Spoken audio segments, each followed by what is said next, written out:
아멘. 오전에 회막문에서의 제사에 대해서 말씀드렸습니다. 회막문의 제사라는 말씀이 무엇이냐 하면 예수님 믿는 사람들, 하나님을 만난 사람들이 이제 나아가야 할 그 몇 단계의 길이 있어요. 그러니까 우리 세상에서 태어나면 이 단계가 있잖아요. 어린아이가 출생했을 때 바로 이제 밥 퍼먹이는 엄마가 없잖아요. 거기에 이제 모유를 먹이다, 분유를 먹이다, 이유식을 먹이다, 이렇게 단계 지나가다가 이 단계를 거치면 유치원에 들어갔다, 또 뭐 초등학교 들어갔다 올라간단 말이에요.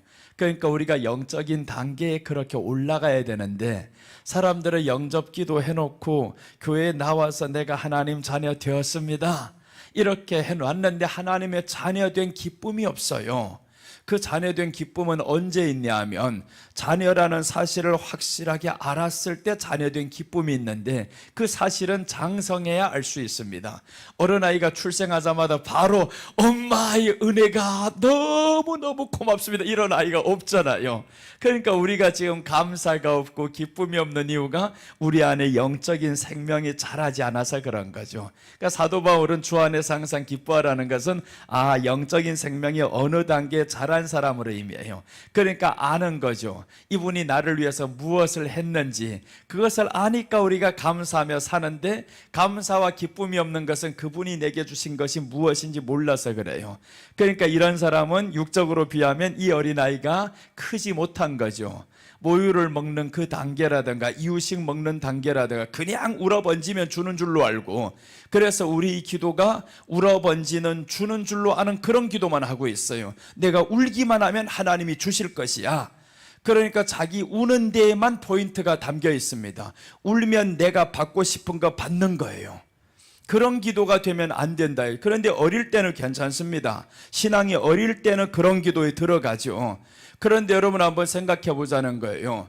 나는 70이 되었는데 우리 어머님이 95세예요. 그럼 95세 되는 이 어머니 앞에 가서 계속 울면서 밥 차려달라고 하겠냐고요. 그럴 수 없잖아요. 그때면 우리가 공경이라는 것도 배워야 되고, 성경 안에서 내 부모를 공경하라고 했잖아요. 그러니까 그 부모가 누구냐면 하나님이었어요. 하나님을 공경한다, 이 말은 지금 사람에게 쓰는 말이지만 하나님은 경외한다 이렇게 말하죠. 그러니 하나님을 경외하라는 겁니다. 경외하라. 그러니 우리들의 생명이 이제는 이 안에서 자라기 시작하면 하나님을 경외하는 마음이 생겨요. 그래서 아브라함을 보면 아브라함이 갈대아 우르를 떠날 때 75세에 떠난단 말이에요. 하란에서. 그러니까 하란에서 75세에 떠나는데 경외는 언제가 됐냐 하면 99세에 경외가 됩니다. 그 하나님을 경외하는 첫걸음이 뭐냐 하면 이 안에 생명이 들어와 버렸어요. 나는 안 되는 그것이 하나님이 그때 내 안에 생명을 준다고 했는데 보니까 진짜가 들어갔어요. 그때부터 이게 경외의 시작이 됩니다.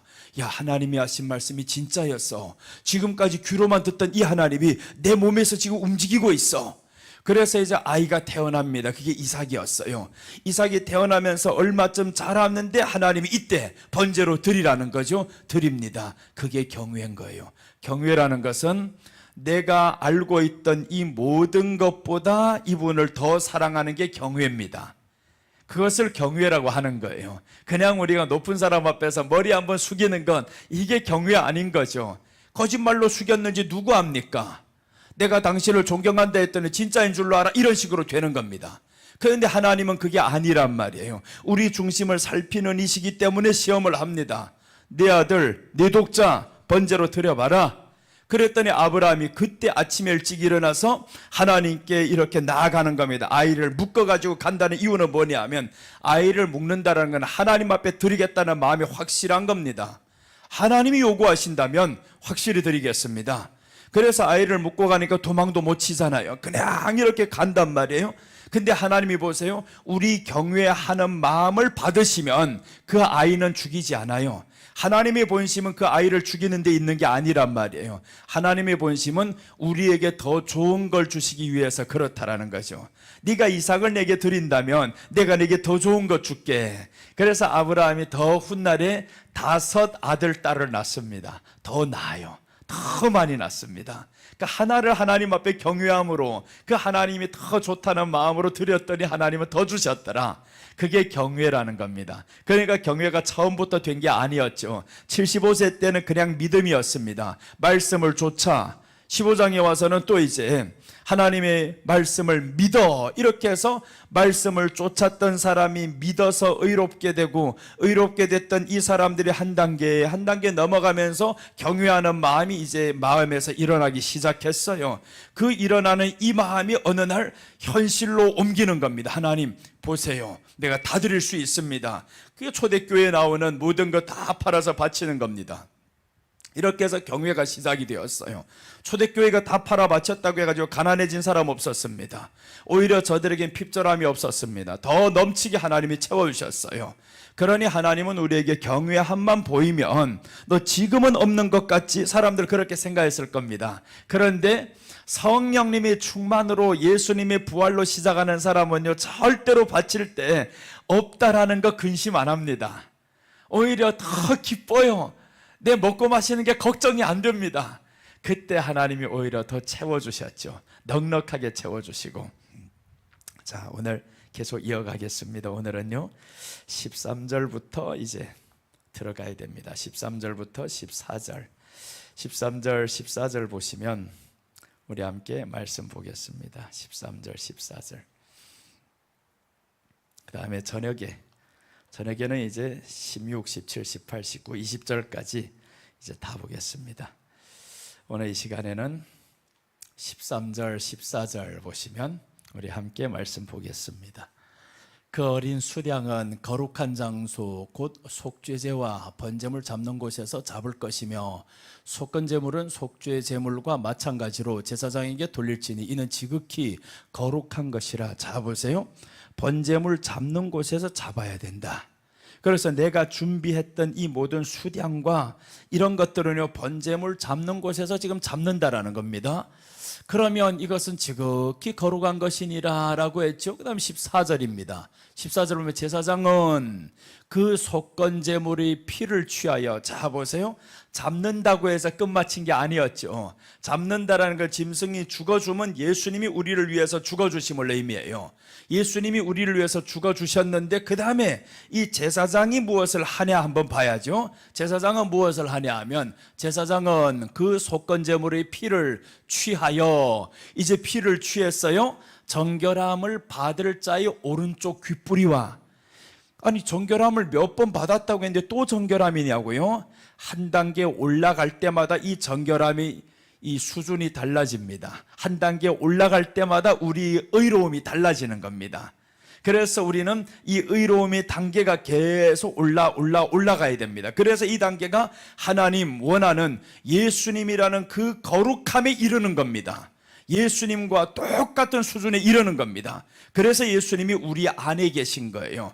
우리 안에 계셔서 너는 나와 같기를 원한다라는 겁니다. 나와 같기를 원한다. 그래서 예수님은 첫째가 되고 우리는 둘째가 되는 겁니다. 주님이 부활하시며 우리도 부활에 동참하고요, 주님이 하나님을 경외했던 것처럼 우리도 하나님을 경외하고요, 그 수준에 이르게 만드는 그 길이 바로 지금 한 단계 한 단계 올라가는 겁니다. 지금 그래서 처음에는 새 2마리 잡아라, 이제는 수량 2마리 잡아라, 이렇게 점점 하나님을 향한 우리 마음이, 헌신과 희생이 커진다라는 거죠. 그래서 여기서 보면 이제 어떻게 하는 그 피를 취하여, 이제 보세요, 피를 취하여 정결함을 받을 자의 오른쪽 귓뿌리와 오른쪽 엄지 손가락과 오른쪽 엄지 발가락에 바를 것이요. 자, 이제 피를 취했습니다. 이것들이 죽은, 수량이 죽은 이 피를 취해가지고 오른쪽 하죠. 오른쪽 귓뿌리와 이 귓뿌리에 발라야 된다라는 겁니다. 왜 귀에다 피를 발라야 되냐고요. 귀에다 피를 바르고 오른쪽 손가락, 엄지 손가락과 오른쪽 엄지 발가락과 이런 것들이 이렇게 나온단 말이에요. 여러분 손가락 5개가 있죠. 여기 5개 중에서 어떤 게 제일 중요할 것 같아요? 얘가 중요합니다. 이 작은 거는 없어도 4개로 살아갈 수 있어요. 넷째는 없어도 이거 할 수 있습니다. 근데 얘가 하나 없어지면 잡기가 일단 불편해집니다. 젓가락으로 밥 먹기가 불편해집니다. 모든 게 다 불편해져. 그럼 엄지손가락, 엄지발가락 이렇단 말이에요. 이게 너에게는 최고의 힘이고 필요한 것이고 다 여기에 손가락인데, 그런데 귓뿌리와 먼저는 귀라는 거예요. 귀. 이 귓뿌리에다가 이렇게 하라는 겁니다. 피를 바라라. 그럼 귓뿌리가 왜 피를 발라야 되냐면 귀가 무엇인가? 이제 성경에 보면 계시록에서는 이런 말씀이 나옵니다. 7 교회를 향해서 우리 주님이 뭐라고 하냐면 귀 있는 자는 성령이 교회들에게 하시는 말씀을 들을지어다. 그럼 못 듣는 사람이 있다 이 말이죠. 못 듣는 사람은 뭐가 아니면 귀가 막힌 사람들을 의미해요. 하나님의 말씀이 들리지 않는 사람들. 그래서 오늘 회막에서 들어와서 해야 될 첫 번째가 뭐냐? 그 피를 가지고 너의 귓구멍을 뚫어야 된다라는 겁니다. 이 귀 안에 막힌 것들, 하나님의 말씀이 들리지 않는 것들, 이것들을 들려지게 만들어야 됩니다.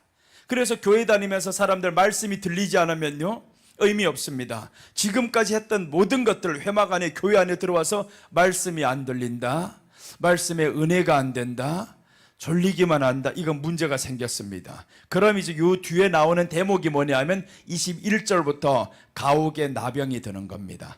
가옥은 내가 사람 사는 집이죠. 이 집안에 나병이 듭니다. 이 순서예요. 이게 안 되면요, 이제 뒤에 집안에 나병이 들어버립니다. 아니 다 됐는데 왜 또 나병이 왔냐고요. 우리 회막에 다 들어왔는데 또 나병이 나와요. 뒤에 가옥이 또 나병이 든다라는 것은 이 엄청난 비밀을 지금 밑에 깔고 있습니다.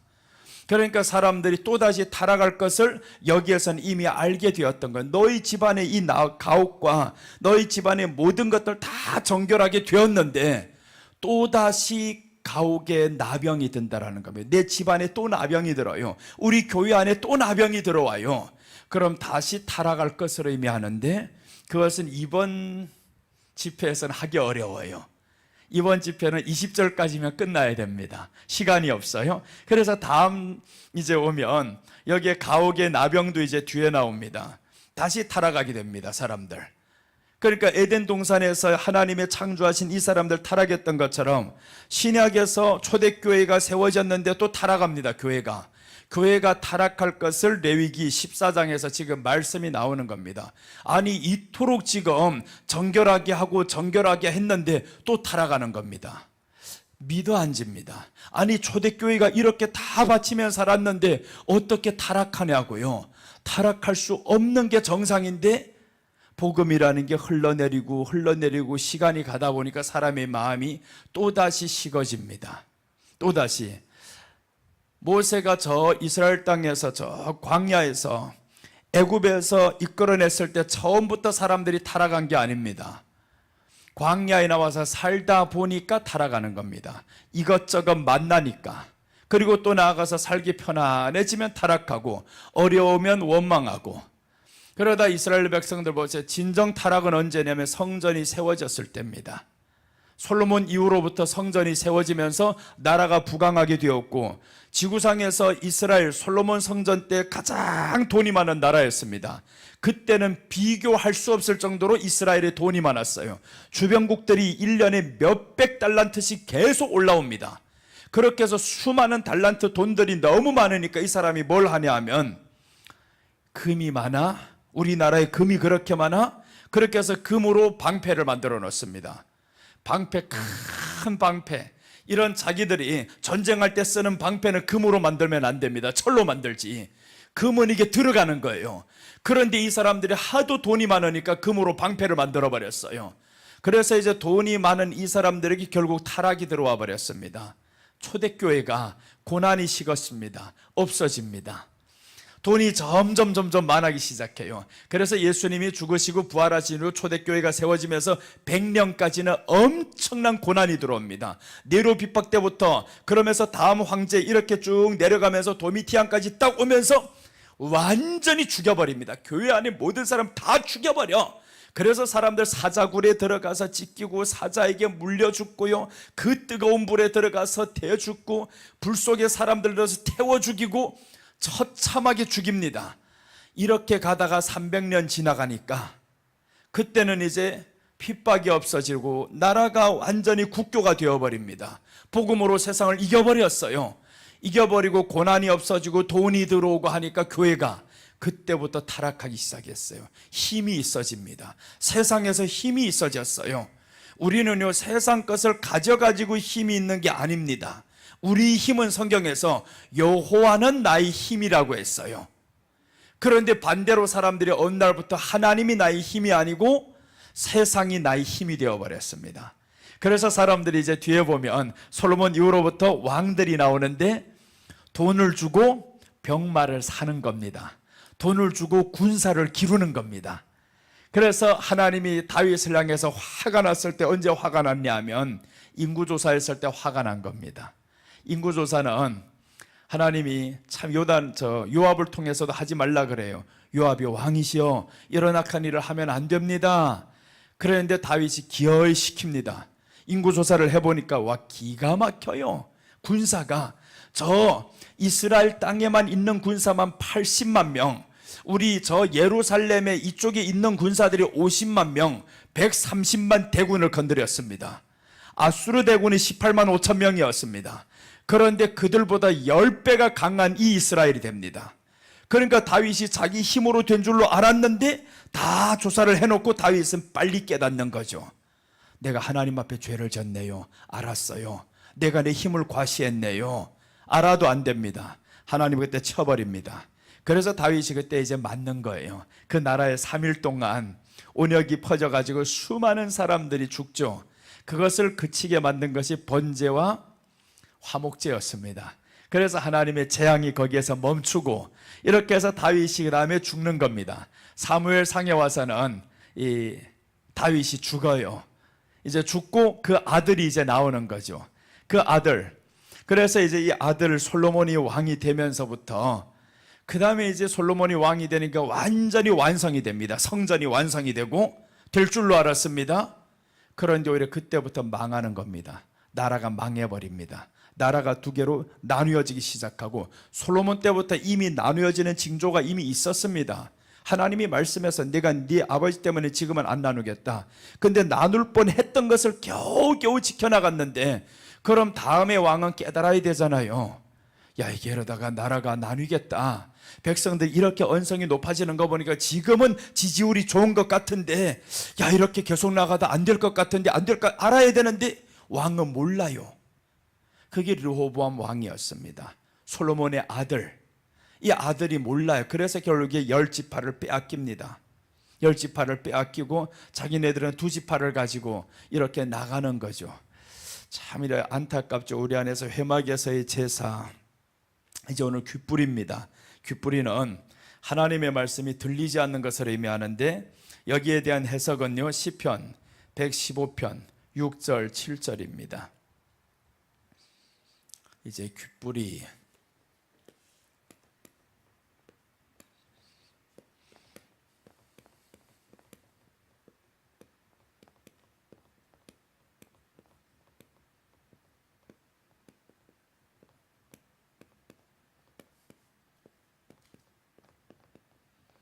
자, 귀, 발가락. 자, 이제 한번 보겠습니다. 어디를 보냐 하면 시편 115편 6절 말씀, 7절 말씀, 8절 말씀까지.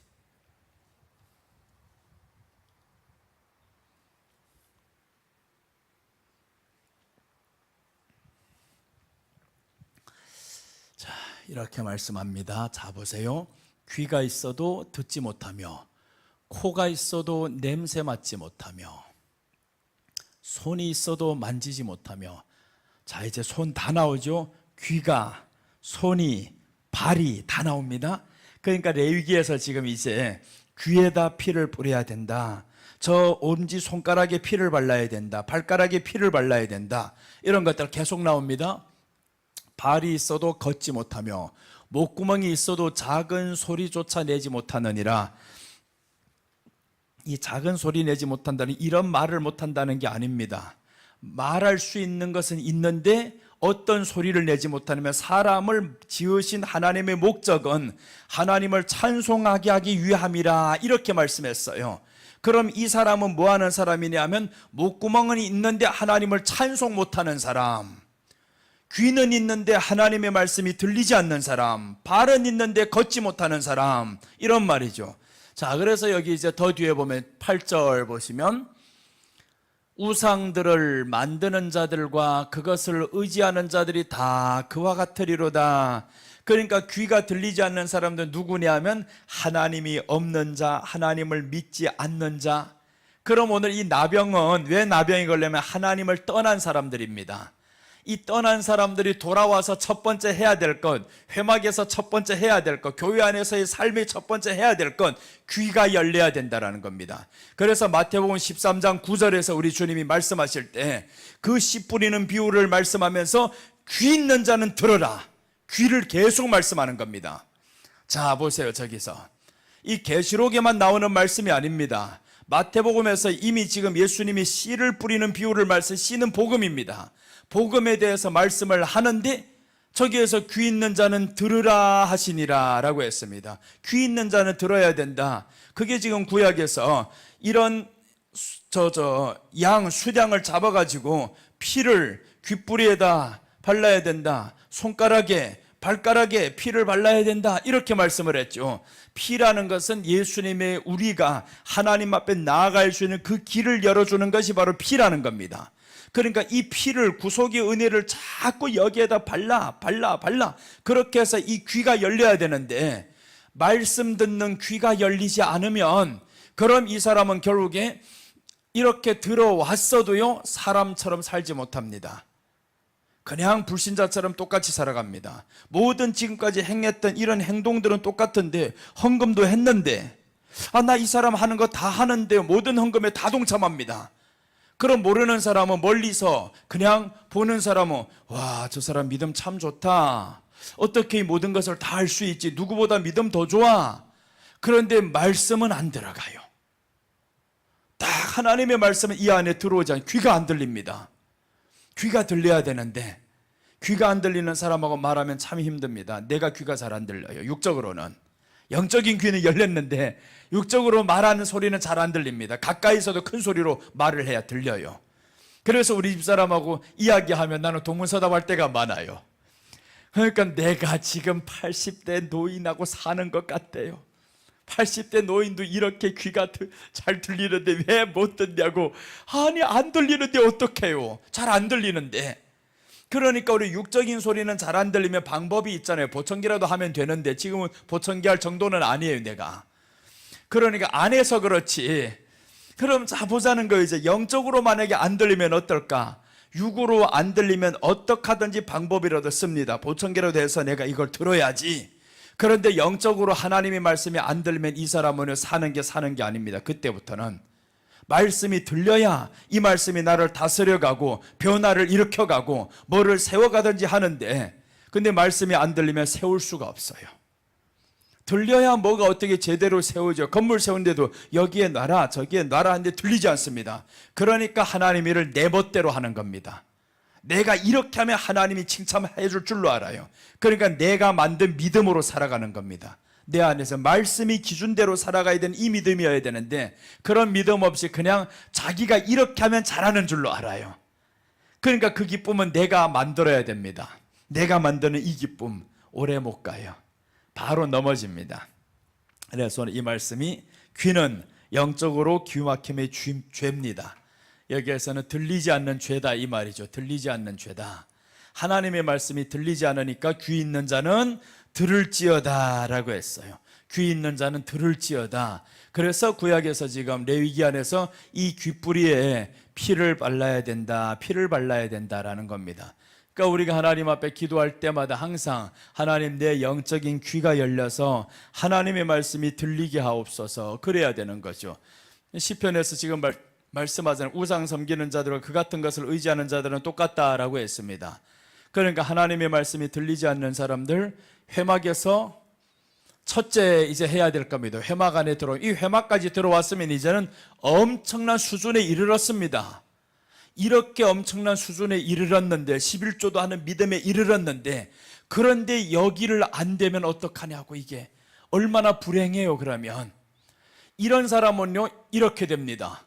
세상으로 나가려니까 그것도 아니고, 앞으로 나가려니까 그것도 어렵고, 그래 힘들어지는 겁니다.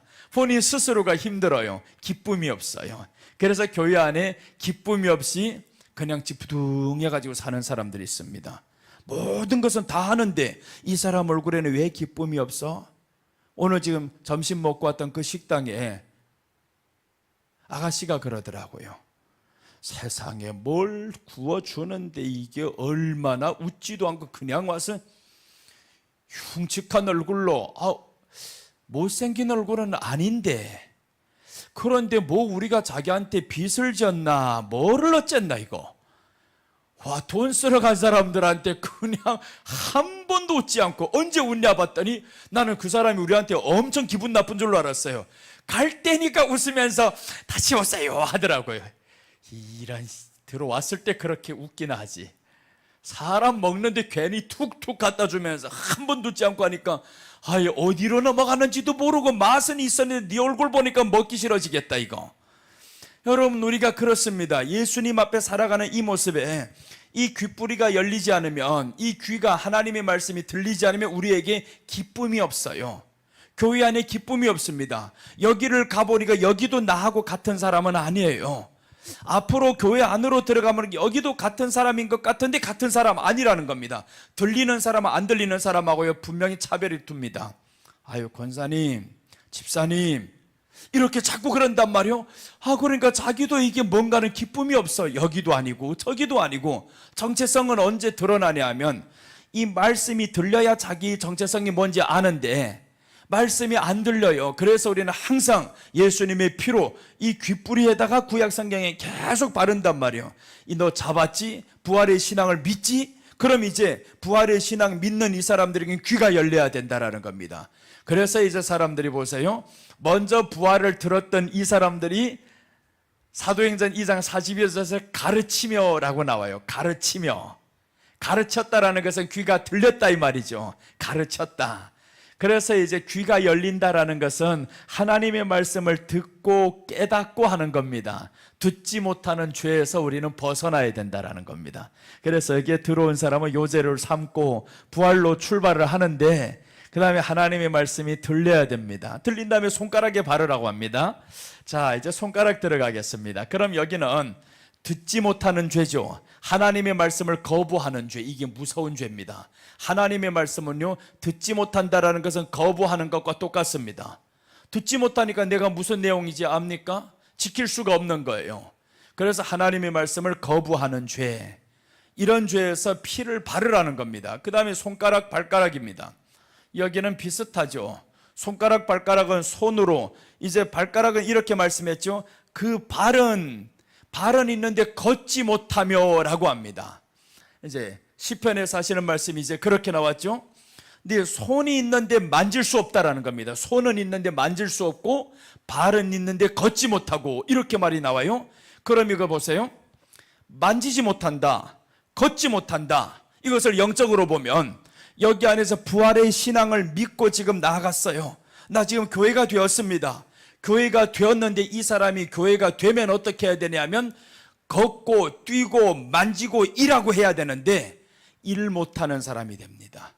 그냥 이렇게 멍청하게 서 있습니다. 걷지 못하잖아요. 걷지 못하면 이 사람은 반드시 마비가 되게 돼 있어요.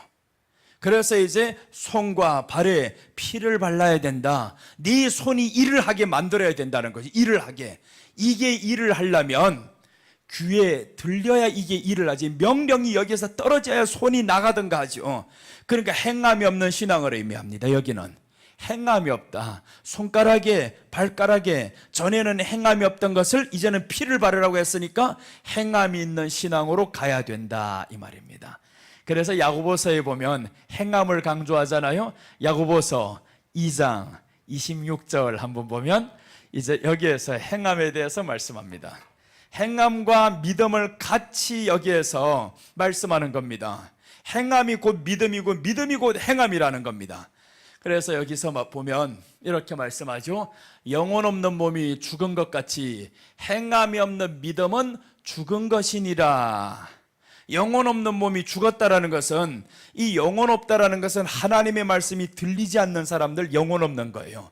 그러니까 이 사람들에게 뭐가 없냐면 행할 수가 없습니다. 손가락 발가락은 다 있는 것 같은데 행할 수가 없어요. 꼼짝할 수가 없습니다. 그 다음에 이 앞으로 더 가면 22절 한번 보세요. 어떤 행함이냐, 이제 22절에 보면 교회 안에서 행함들을 쭉 말씀하면 어려운 게 아니었습니다. 이 22절 보면 네가 보거니와 믿음이 그의 행함과 함께 일하고 했죠. 믿음과 행함은 일치해야 되는데 믿음이 곧 행함이고 행함이 곧 믿음인 거예요.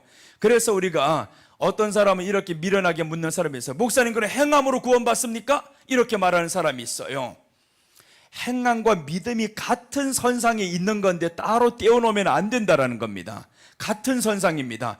행함이 있는 거는 그 믿음이 행함을 일하게 만들고, 그 다음에 행함으로 한다라는 것은, 믿음이 있다라는 것은 이 행함이 증명하는 겁니다.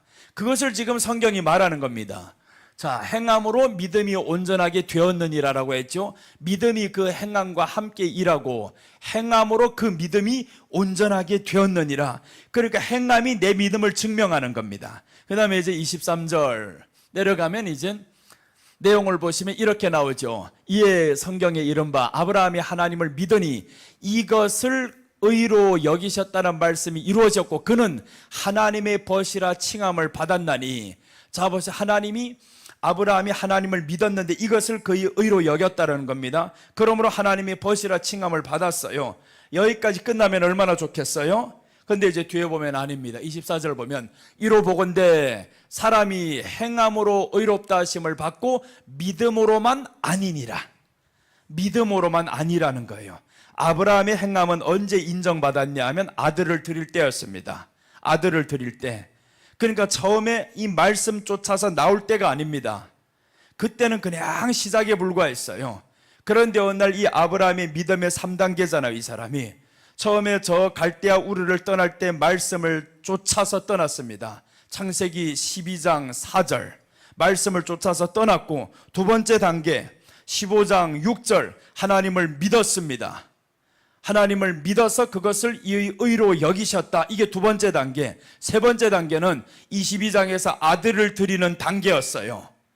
그러니까 이렇게 한 단계 한 단계 올라갔는데, 그래서 하나님이 오늘 아브라함은 믿음, 이 믿음이 있는데 행함으로 그 믿음을 온전하게 했다. 이렇게 말씀을 하는 겁니다. 이 믿음의 시작은 12장 4절이었습니다. 12장 4절의 믿음의 시작이었었는데 이 믿음을 온전하게 한 것은 22장이 온전하게 만든 겁니다. 자, 그래서 여기서 계속 나오죠. 왔네요. 이 아브라함이 여호와의 말씀을 따라갔고 롯도 그와 함께 갔으며 아브라함이 하란을 떠날 때 75세였다. 자 보세요. 그러면 롯도 뭘 따라갔다냐면 말씀 따라간 겁니다. 롯도 말씀을 따라갔는데 롯은 13장에서 말씀이 아닌 돈을 찾아서 떠나버렸어요. 롯은 여기서 이렇게 말씀하죠.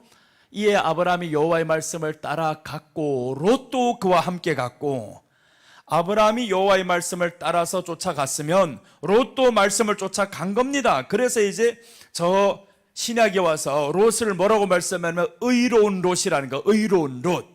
이 의로운 롯이라고 표현합니다. 이 롯이 그래서 이제 거기에 들어갔죠. 소돔과 고모라에서 살다가 아브라함이 거기에 가서 도와줬는데 떠나지를 않아요.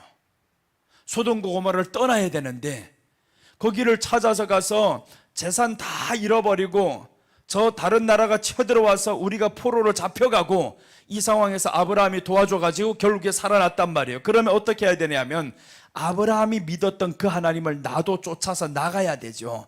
그런데 롯은요 구원받기만 하고 거기에서 정착해서 삽니다. 계속 정착해서 즐기면서 살아가요. 그러다가 이제 18장 넘어가서 하나님이 아브라함에게 말씀하죠. 아브라함아, 내가 저 롯이 있는 땅을 심판하려고 한다. 그것도 심판, 그냥 심판이 아니라 불로 태워버릴란다. 다 죽인다. 하나도 살지 못한다. 그러니까 아브라함이 거기에서 기도하는 겁니다. 하나님, 만약에 그 땅에 의인 50명이 있으면 하나님 그 50인을 인해서라도 그 성을 살려주시면 안 될까요? 좋지, 50명 있으면 살려줄게. 그래서 하나님이 없다 합니다. 그럼 45인은요 없다, 40은요 없다, 30은요 없다, 20명은 없다, 10명은요 없다. 결국에 너무 안 되니까 그럼 롯이라도 구원해 주세요. 그래서 하나님이 19장의 천사들을 그 땅에 보내는 겁니다. 소돔과 고모라 땅의 천사들을 보내서 이 기도를 받고 있던, 그래서 기도는 하면 응답이 안 되는 것 같은 롯이 마침 성에 앉아 있어요. 그 성문에 앉아 있다는 거는. 그런데 더 놀라운 것은 롯이, 아니 세 사람이 오는데 이 사람을 자기네 집으로 모셔 들어가서 깍듯이 대접합니다. 그럼 이 문화는 어디에서 배웠냐면 아브라함과 살 때 그 문화를 배웠던 거예요. 객을 대접하는 문화. 그래서 이 객을 대접했다라는 것은 아브라함과 함께 살던 그 습관과 이런 생활 문화가 있었던 겁니다, 이 사람이. 그런데 저 소돔과 고모라는 그 문화가 아닙니다. 너희 집안에 손님들 와서 내놔, 죽여버리겠어. 이게 지금 저쪽 땅인 거예요.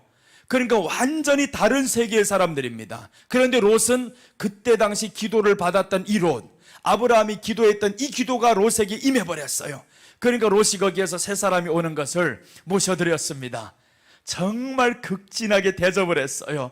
그래서 이 세 사람이 뭐라고 하냐면, 롯이요, 사실 우리가 이 성에 심판하러 왔어. 다 죽이려고 왔어. 그래서 롯이 그때 이 말씀을 믿었다라는 겁니다. 롯이 그 말씀을 믿고 자기 사위들에게 말합니다. 얘들아 와봐라. 너희들 우리 딸들하고 이렇게 살면서 한 가지 좋은 게 뭔지 알아? 이제 심판받지 않는 이런 기회가 왔어. 같이 나가자. 그렇게 했는데 이놈의 사위들이 농담으로 여겼더라 나오죠. 농담으로 여겼더라. 그래서 이제 롯이 가는 것을 지체함을 보고 이 천사들이 롯과 함께 그 롯의 딸, 롯의 처 다 건너서 소알 땅에 딱 들어서 놨어요. 구원받았단 말이에요. 여기까지 왔으면 불이 떨어지기 직전인데, 그런데 이 떨어지는 것을 보면서 세상에 이 아내가 뒤를 돌아보면서 들어가 버렸네요, 다시. 그래서 롯의 아내가 죽습니다. 그럼 이 사람이 왜 그렇게 됐을까요? 롯하고 말하는 그 말을 믿지 않았어요. 롯하고 심판에 대해서 말하는 것을 이 아내는 믿지 않았으니까 귀가 둔한 사람이죠. 귀가 안 들리는 사람. 들렸는데 말하는 것을 이 아내 심령으로 새겨져야 되는데 믿어지지 않아요. 교회 다니면서 말씀이 믿어지지 않는 사람들 얼마나 많아요. 그러니까 우리가 지금 처음 해야 되는 게 귓불입니다. 이제는 회막에서의 삶, 제사가 첫째는 부활로 시작을 하는데 부활의 소망을 가지고 살아갑니다. 이렇게 출발하는 사람들 이제 귓불이에 이것을 왜 안 하냐면 자기가 전부보다 내가 지금 새 2마리를 준비했던 이것보다 더 큰 희생을 가지고 살아가야 되는데 그런 희생이 없어 사람들. 그러니까 이 사람들은 여기에 나병은 이런 희생을 가지고 들어갑니다. 그래서 수량 2마리를 준비해서 그 희생과 함께 나아갔죠. 귓불이에다 피를 바릅니다. 손가락에 발가락에 피를 바릅니다. 행함이 있어요. 아브라함이 행함이 있었습니다. 그 행함으로 아브라함이 인정을 받아요. 이렇게 해서 행함으로 갑니다. 그런데 이제 행함이 없어지는 교회 안의 신앙들 보면 어떤 행함이냐면, 먼저는 마음속으로부터 일어나는 행함이 있어야 됩니다. 마음에서 귀가 들려서 이제는 하나님의 말씀이 들어오면 하나님이 가장 먼저 하라는 행함이 있어요. 그게 우리를 향해서 기뻐하라는 겁니다. 기뻐하라는 행함과 함께, 그러니까 내가 기쁘지 않은데 무슨 일을 할 겁니까? 손이 움직여봐야, 발이 움직여봐야 남은 구원하였으되 내가 버림받을까 두렵도다 라고 했죠. 그래서 우리에게 진정한 행함은 귀가 열려서 하나님의 말씀이 들려서 시작은 내 마음에서 기뻐하는 것이다. 내가 이제 감사하며 사는 것이다. 이게 첫 번째 행함의 출발입니다. 그 다음에 둘째는 손과 발입니다. 손과 발은 이제 내 삶에서 나타나는 행함을 의미하죠. 걷는단 말이에요. 걷는 것을. 그런데 이제 레위기 조금만 뒤에 가보면, 뒤에가 아니라 앞이었어요. 11장에 보면 어떤 것들이 나오냐면, 분명히 이것은 짐승들이 있어요. 그리고 이제 기어다니는 날개가 있는 새가 있습니다. 날개가 있는 것인데 이 날개가 있는 이놈이 지금 어떻게 하냐면 날아야 되는데 기어다녀 버려요. 그럼 하나님이 성경에서 뭐라고 하냐면, 날개가 있으나 기어다니는 것은 너희에게 부정하니 너희는 먹지 말지니라, 이렇게 말씀이 나온단 말이에요. 날개가 있는데 기어다닌다라는 겁니다. 그럼 날개가 있다는 것은 우리 신약으로 보면 뭐냐면 날개는 성령님인 거예요. 성령을 받았는데 기어다니는 사람, 일 못하는 사람. 성령을 받았는데 일 못하는 사람은 부정하다라는 것은 구원이 없다 이 말이죠. 성령을 받았는데 어떻게 기어다닙니까? 일을 못합니까? 그러니까 성령 받은 이 사람은 이제 중요한 것은 귀가 열리는 겁니다. 성령 받았다라는 것은 말씀이 들리는 것은 성령 받은 사람들이에요. 근데 사람들은 뭘 원하냐 하면 성령이 나타나는 증거들을 원하는 거예요. 나타나는 거. 뭐 성령이 나타나는 그 증거들이 처음에 보니까 방언이었잖아요. 방언, 이 방언이 16개 나라 사람들이 말로 다 들려지고 이런 방언. 그런데 오늘날에는 그런 방언이 아니죠. 그냥 입으로는 딸랄랄라 하는 이런 방언들, 이런 것들 사람들이 받는 것이 그게 성령이 나타나는 증거인 줄 알아요. 그것은 성령의 증거가 아니고 은사일 뿐입니다. 은사는 여러 가지나 라고 했어요.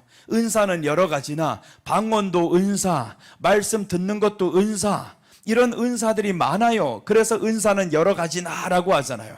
근데 사람들이 그 나타나는 은사를 방언으로만 생각하는 겁니다. 딱 하나의 방언도 기뻐하며 사는 것도 은사입니다.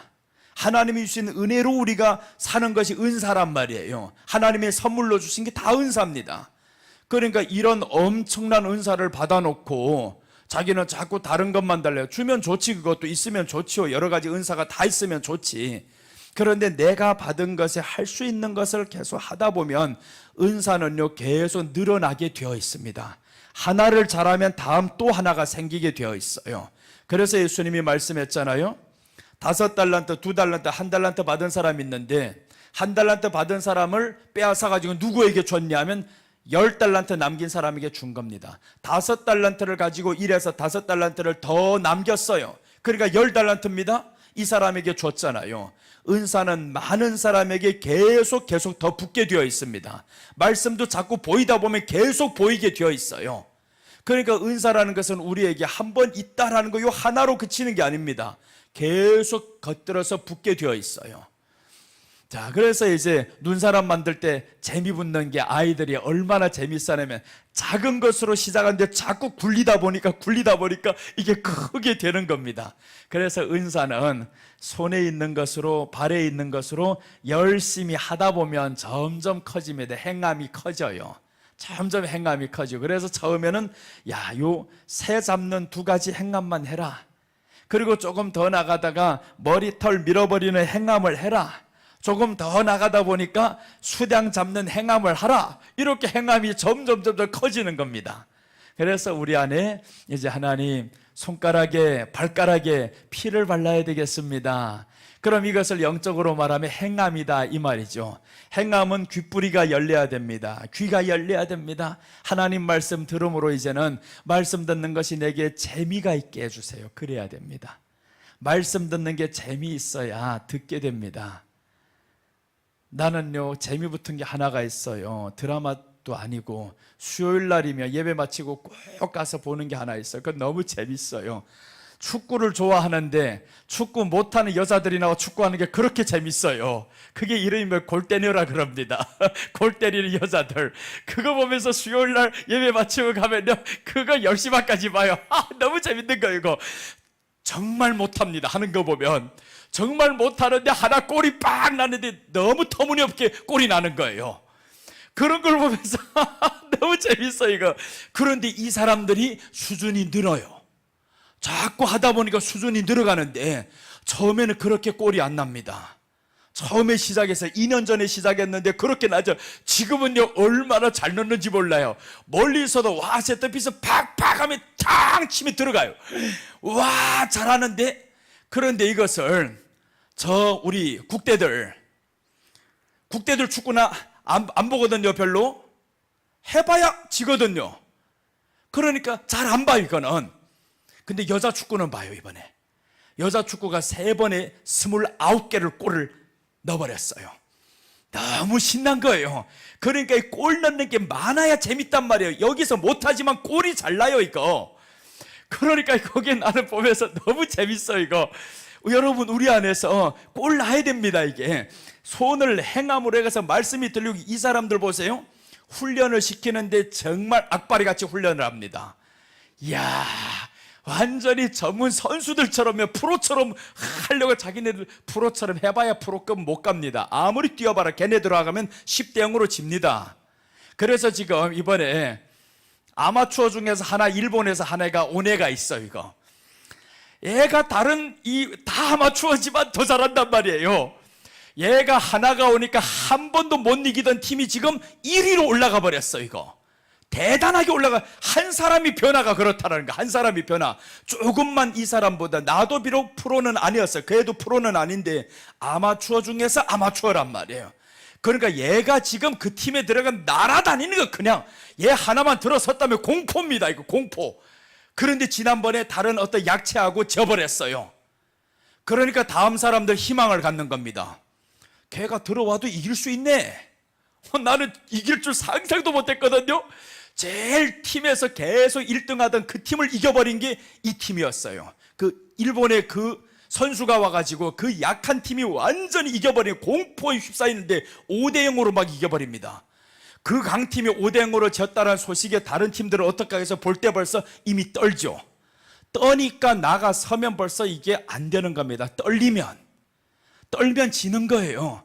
그런데 이번에 희망을 가졌는데 약체가 가가지고 역전해서 이겨버렸어. 이거 그러니 다음 사람들 어떡하게 해서 다음 팀 저기도 이렇게 하면 되는구나, 별것 아니다, 분명히 잘하는데 별것 아니야, 이렇게 되어버린 거예요. 여러분, 우리 안에 행함이라는 게 바로 그렇습니다. 한 번 골을 딱 넣고 보면 그때부터 자신감이 생겨요. 골을 못 넣으면 그때는 힘들어요. 이거 야, 우리는 안 되나 보다.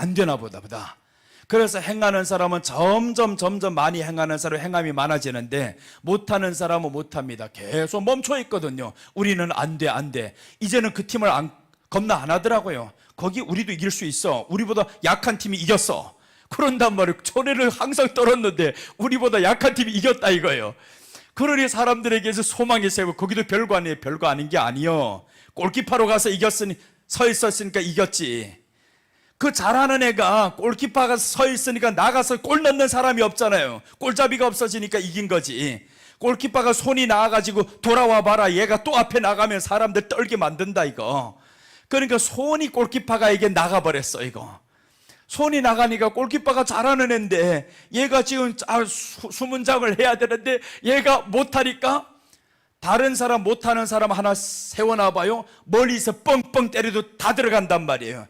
그러니까 제일 잘하는 사람 악수 중에 악수를 둔 거. 이거 제일 잘하는 사람 골을 먹지 않아야지. 못 넣지 뭐 이거 넣지는 못할 망정 먹지는 말아야지. 이게 감독이 생각해낸 겁니다. 넣지는 못할 망정 먹지는 말자. 그래가지고 얘가 한번 골키퍼 하다가 팍 튀어나가면요 다 떨어버리는 거예요. 나온다. 그래서 결국에 마지막에 비겨가지고 딱 이겨버렸어요. 와, 기가 막히더라. 먹지 않으니까 되더라고요. 얘가 수문장으로 딱 서가지고 마지막에 차 넣게 하는데 2개 연속 막아버리니까 얼마나 잘 찼네도 얘가 딱 서 있으니까, 정신 바짝 차리고 있으니까 앞으로 오더만요, 골이. 내가 정신 차리고 있으니까 볼이 앞으로 와요. 그러니까 막아 터지고 그냥 없애버리고. 여러분, 우리 안에 그래서 성경이 뭐라고 말씀하냐면 정신을 차리라는 거예요. 정신을 차리고 있으면 저희들이 내게 골을 못 넣어. 그러니까 우리 실력을 알아야 되는 거죠. 팀은 약한데 한 사람이 오니까 팀 분위기가 이렇게 바뀌는구나. 그럼 우리라는 팀이 있어요. 우리는 원래는 약한 팀이었어요. 약한 팀인데 내게 누가 왔냐면 프로급인 예수님이 와버렸어. 이거 예수님이라는 프로가 와버렸으니까 우리는 나는 못하는데 예수님이 선봉장으로 뛰어버리니까 다 벌벌벌 떨고 있네요. 이제 그래서 기대가 됩니다. 그 팀하고 다음 팀이 이제 붙어요. 다음 주면. 그래서 나는 그게 또 지금 기다려져요. 주여, 얘가 손이 나와서 돌아올까 안 돌아올까. 손만 나와서 돌아오면 얘는 앞으로 나갈 건데 또 손이 안 나와서 있으면 뒤에 가서 또 수문장을 하고 있으면 큰일이야 이거. 그럼 사람들 얘가 수문장으로 있으면 넣지 못하는 것은 둘째인데 자꾸 때리니까 들어가더라고요. 자꾸 때리니까. 그래서 그게 3개씩이나 먹었어요. 얘가 자꾸 얼마나 잘 막아내는지 몰라. 그렇게 잘 막아내는데 자꾸 여기서 때리고 저기서 이렇게 때리고. 그래서 결국에 얼떨결에 3개나 먹고, 그래 우리가 지금 아무리 잘 때려도 나는 막을 수 없어요. 그 사람이 아무리 잘해도 막을 수 없는데 우리 안에 예수님은 다 막아냅니다. 그래서 내가 그걸 보면서 야 이거 우리 예수님하고 한번 생각해 봤어요. 우리는 정말 이게 아마추어로 지금 축구하는 것과 똑같단 말이에요. 신앙생활이 우리가 아마추어입니다. 말씀을 알기나 합니까? 뭘 합니까 이거? 아마추어들이 지금 어디에 왔냐 하면 이 운동장에 와버렸어요. 부활이라는 운동장에. 아니 부활이라는 소리 듣지도 못했던 사람들 교회 나와가지고 예수님 부활했어, 너희와 함께 살아가, 그게 되냐고요 이게. 그러니까 이제부터 체급 이거 완전히 훈련하는 겁니다. 부활이요? 우리도 부활이라는 선수 안에 들어갔어. 이렇게 지금 뛰면서 열심히 뛰다 보니까 이게 그러면 감독이 소리가 들려야 되거든요. 감독이 지시가 딱딱딱 맞아야 되는데 그 감독이 우리 하나님이 아닙니까? 하나님이 감독으로 우리에게 말씀을 하는데 귀가 안 들려요. 이거 아유 이 사람은 영어로 해가지고 나는 알아 못 듣겠네 하면, 그럼 아무리 잘하는 팀이어도요 감독이 지시대로 안 하면 못 이깁니다. 그래서 감독의 지시 이게 들려야 됩니다. 그러면 행함이죠. 이렇게 차 저렇게 차 했을 때 바로 하나 둘 맞춰줘야 되는데, 그래서 세트피스가 중요한 게 감독이 말하잖아요. 2-1로 간다. 남들은 알아 못 들어요. 뭐라 하는지 아무도 알아 못 듣습니다. 또 어떤 감독은 그냥 선수들 저 운동장에 세우지 않고 바깥에다 세우더라고요. 그러니까 이 사람들이 벙벙해. 저게 뭐 하는 거야? 선수들이 운동장에 있었는데 왜 바깥에다 넷이나 세우고 있어? 그러니까 바깥에서 줄 서 있고 저쪽에서 하나 차는 거예요. 그럴 때 그냥 차기도 전에 자기 절로 막 어디를 뛰고 하니까 사람들이 이거 뭐야? 볼도 안 나고 바깥에서 왜 들어와? 그러니까 누구를 지켜야 될지 모릅니다. 우리 감독이 그렇게 멋있는 거예요. 그래서 감독이 세트피스를 맛있게 만들어내는 감독은 이기는 겁니다. 우리 감독이 하나님이잖아요. 그러니까 하나님의 전술을 누가 알겠어요? 마귀가 모른다 이 말이죠. 하나님의 전술은. 그러니 우리가 하나님이라는 이 감독 안에 들어가면 이게 들려야 뭐 행함으로 골을 넣던가 뭐 어떤가 하는데, 행함에서 기쁨이 없는 이유가 이 귀라는 이게 멍청해서 들리지 않으니까 감독이 소리가 안 들려요. 그러니까 내 힘으로 살려고 하다 보니까 되는 게 없습니다. 지죠. 아무리 해봐라 감독이 없으면 안 됩니다. 그래서 축구에서 지면 누구를 교체합니까? 선수 교체해야 되는데 진놈들이 책임을 져야지 왜 진놈이 책임을 하지 누구 교체하냐면 꼭 보면요 감독 교체를 합니다. 신기하죠. 감독 교체를 하더라고요. 그러니까 하나님이 책임을 누구에게 지냐면 너희들 책임이 아니야, 내 책임이야. 그렇게 된. 그래서 축구랑도 다 어디에서 나왔냐? 성경에서 나오는 거잖아요. 이런 도리 안에서 하나님이 교체를 보세요. 누구를 교체하는가? 이스라엘이라는 이 운동장에서 뛰게 만들었는데 하도 뛰다가 계속 골 먹으니까 다윗 때는 골을 넣다가 솔로몬 때 골을 넣다가 자꾸 골을 먹히니까 그 다음에 선수 교체를 딱 하는데, 선수 교체만 아니라 감독 교체를 해버렸어요.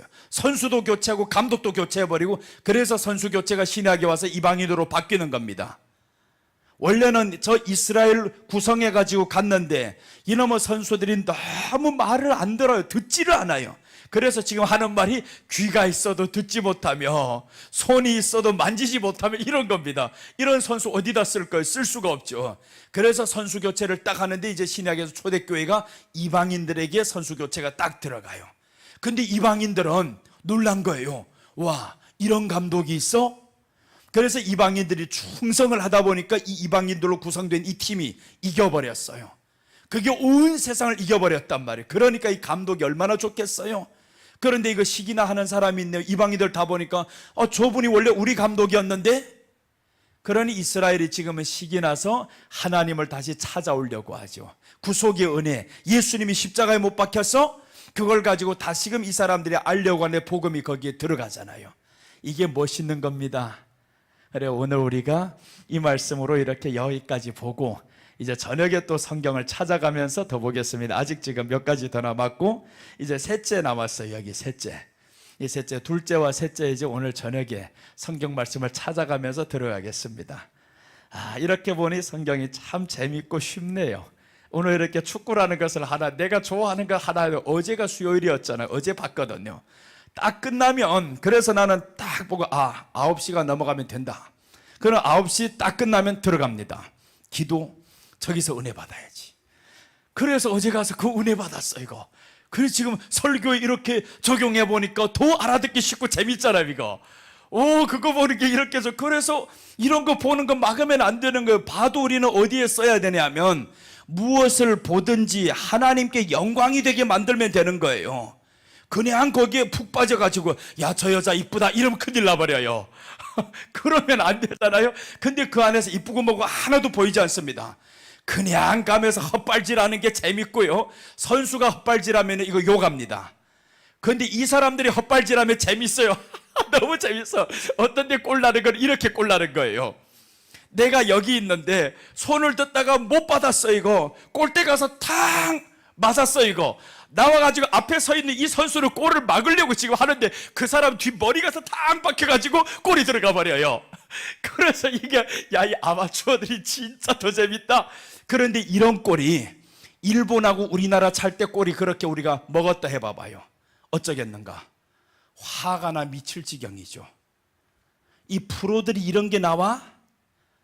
용납이 안 되는 겁니다. 어떻게 이런 골이 이렇게 먹고, 세트피스가 그 중간에서 차는데 빵 들어가서 먹어봐요, 그거. 우리나라가 그렇게 졌다면 완전히 뒤집어지지. 근데 여기는 웃음으로 넘겨버립니다. 아마추어라는 것 때문에. 그래서 하나님이 우리를 아마추어인 거예요. 우리는 그냥 전문가가 아닙니다. 너희들 그래도 내가 용납이 되고 또 훈련시킬게. 그래서 어느 날 훈련이 딱 잘 되면 하나님이 우리를 볼 때 재밌는 거예요. 야, 얘네들 수준이 참 많이 늘었다. 그러죠. 수준이 늘었다.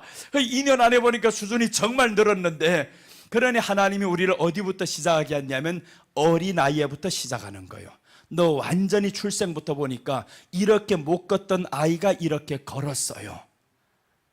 요즘에 지금 그 안에서 어떤 내용이나 이런 게 하나 있습니다. 우리 김승규라는 저 수문장이 있어. 우리나라 국대 안에 김승규가 있는데 얘 아내가 있어요. 지금 얘 아내가 2년 전에는 정말 못했습니다.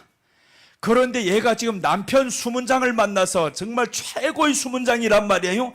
이 남편이다 보니까 남편이 훈련시키고 감독이 훈련시키고 이렇게 하다 보니까 폭풍 성장을 해버렸습니다. 얘가 하나 찬 다음엔 이제는 벌벌 떨고 있어. 사람들 그냥 들어가 버리는 거예요. 어제도 그래서 골 2개나 넣었어요, 얘가.